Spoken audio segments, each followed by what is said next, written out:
researchers and major Linux distributions are sounding alarms about a newly identified local privilege escalation vulnerability in the Linux kernel known as CVE 2026-46300 or Fragnesia.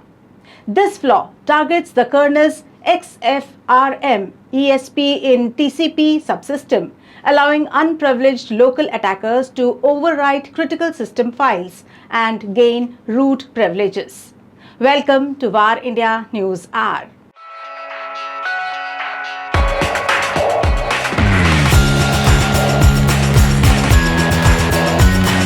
According to Microsoft researchers, Fragnesia functions similarly to previous vulnerabilities like dirty frag and copy fail.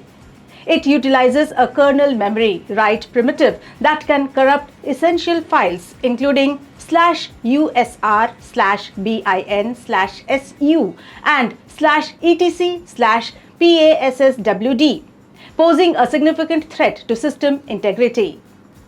Joe Brinkley, head of offensive security research at Cobalt, emphasizes the implications of this vulnerability. He notes that Fragnesia marks a shift from complex exploitations to more straightforward and commoditized execution methods.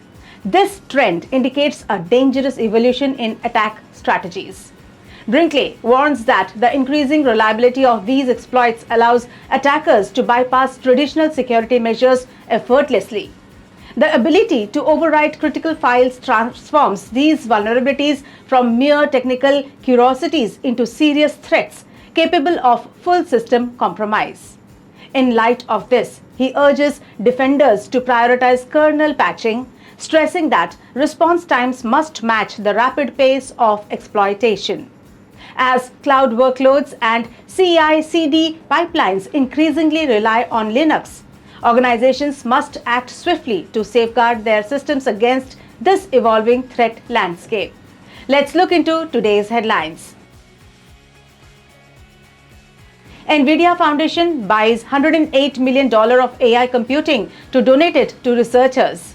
According to a filing, the foundation of NVIDIA CEO Jensen Huang and his wife Lori is buying computing time from CoreWeave and donating it to universities and other non-profit institutes.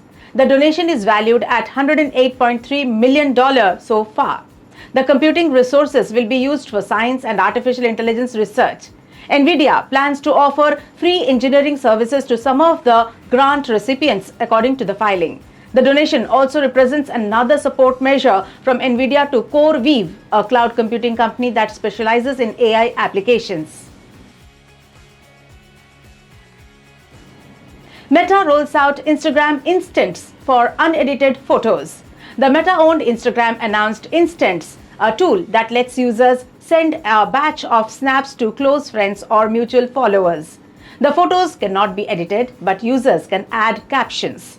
Instants will disappear after being viewed or after 24 hours. In this capacity, the feature sounds exactly like Instagram's existing disappearing messages. Plus, there is an undo button if the user wants to take back a sent photo.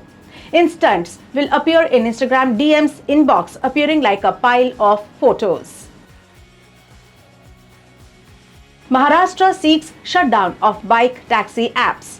Transport Minister Pratap Sarnaik has sought the shutdown of app-based ride-hailing platforms operating bike taxi services in the state and called for criminal action against company owners.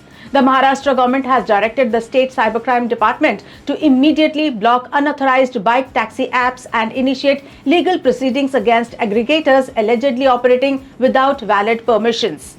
The move marks the latest escalation in Maharashtra's long-running bike taxi dispute amid ongoing regulatory and legal battles.